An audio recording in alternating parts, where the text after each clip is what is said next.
Chères lectrices, chers lecteurs, mesdemoiselles, mesdames et messieurs, que l'année 2020 s'est éclipsée et que l'année 2021 s'installe de jour en jour, munie des tares qu'elle a héritées. Qu'au demeurant, qu'avant de se fondre totalement dans la nature, qu'elle a laissé éclater au marché de gros de Wuhan en Chine,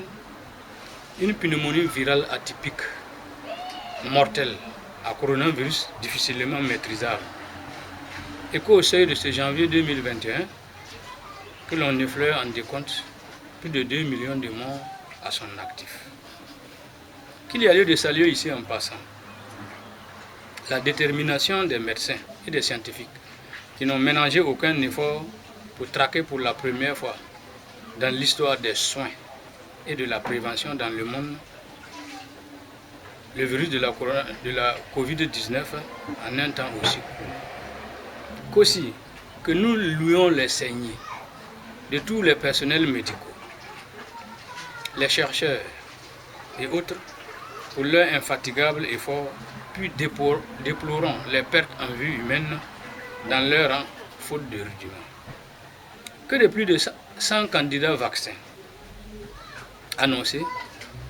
que 4 à 5, à savoir Pfizer, Pfizer Biotech, AstraZeneca, Moderna, Sinopharm, Sputnik V, etc., se sont révélés concluants au titre des essais. Cependant que sur le terrain, que leur efficacité reste à prouver, car, ironie du sort, que curieusement, qu'une nouvelle souche mutante de ce SARS-CoV-2 à hauteur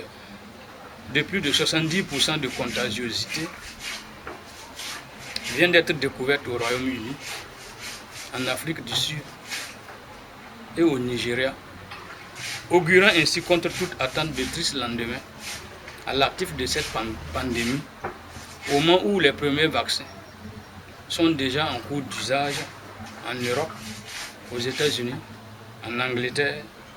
en Israël et autres. Qu'il semble désormais qu'au stade actuel de cette crise sanitaire, que seul l'appui des bases de données médicales associées à des registres aidera rapidement l'ensemble des systèmes sanitaires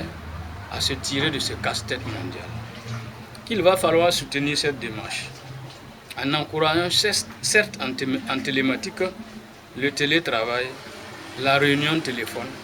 la visioconférence et autres. Que l'économie mondiale, jadis en récession, engluée cette fois-ci dans cette pandémie, se porte de plus en plus mal. Que les perspectives à venir laissent entrevoir le pire malgré les estimations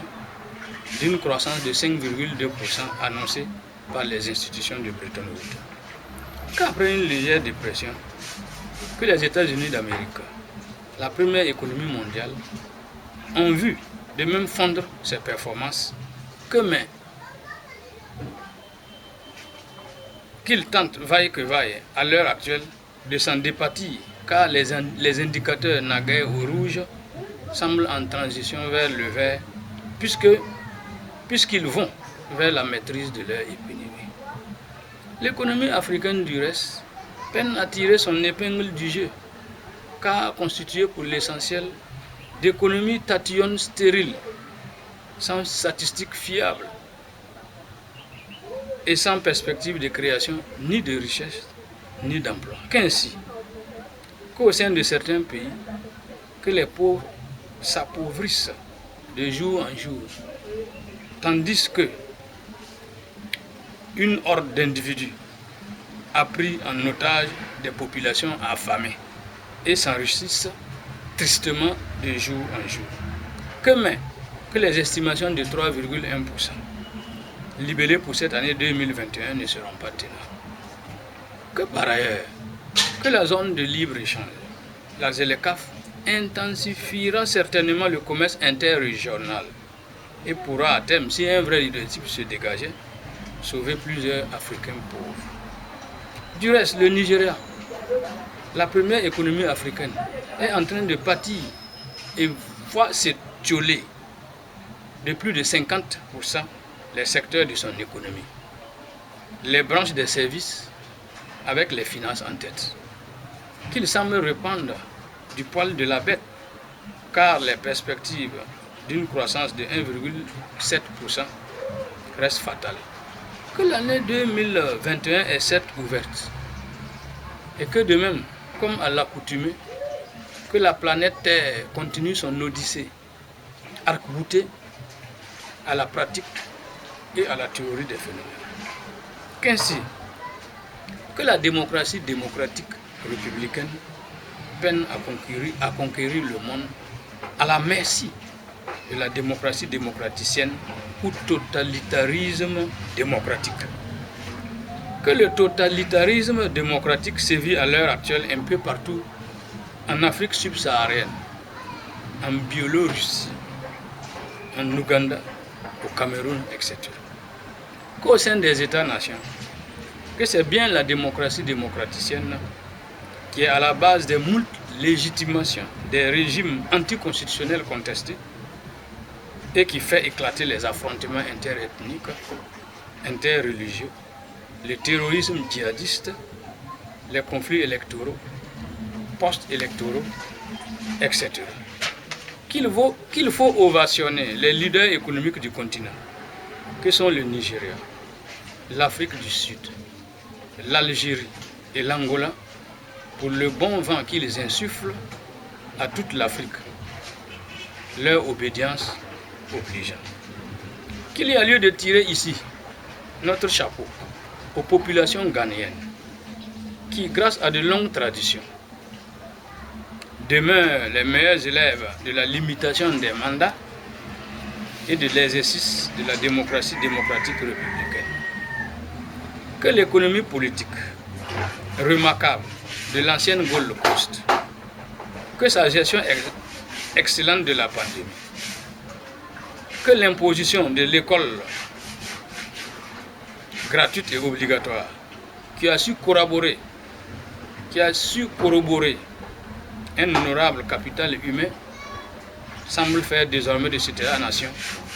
une référence dans le monde, en sa qualité de deuxième économie de la CEDEAO, après le géant nigérien. Qu'il faut aussi saluer les candidats à la candidature de la présidence du Burkina Faso, qui tenaient chacun sous les bras un projet de société fiable, digne de ce nom. Que bien qu'anodin aux yeux du naïf, que ces programmes font l'honneur de cette race de politique dit futuriste et fait sérieux, le peuple burkinabé vit pourtant par 2/3 comme une somme de population enclin à l'analphabétisme, malgré leur solide programme spatial. Les sciences et les technologies de numérique avancent à grands pas. Qu'ainsi, qu'un système temps réel embarqué, que cloué au sol depuis lors pour défaillance de logiciels anti-décrochage, que le Boeing 737 MAX a su effectuer avec succès son premier vol le mercredi 3 décembre 2020 dernier. Qu'au titre de la recherche scientifique, que la sonde japonaise Yamusa 2, lancée en 2018 vers un astéroïde, vient de regagner la Terre le 5 décembre dernier, larguant la poussière prélevée qui permettra certes aux humains la compréhension de la formation des cailloux qui jonchent le système solaire. Qu'aussi parti de sa base terrestre pour un périple lunaire, que la sonde chinoise SAM 5 a su se poser avec succès, que sa mission sera la préparation de la prochaine incursion d'astronautes qui ramèneront sur Terre à terme des roches pour des analyses. L'année 2020 a vu une recrudescence de la guerre asymétrique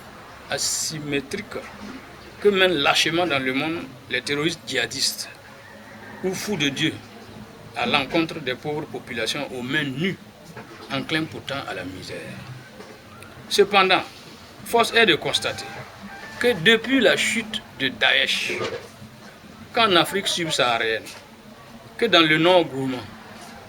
que l'interopérationnalité semble bel et bien un signe de l'avènement d'une forêt, de même d'un désert intelligent, car de Gao Tombouctou au Mali, au Tchad à Faya-Largeau, hélicoptères, chasseurs bombardiers et les troupes au sol communiquent désormais à la nanoseconde en temps réel pour l'anéantissement de ces criminels de grand chemin que sont les malheureux djihadistes. Nous nous prosternons ici. Les mémoires de ceux qui sont tombés sous les balles assassines de ces pauvres dealers de drogue obligent. À notre même niveau, la publication en août 2020 de l'ouvrage intitulé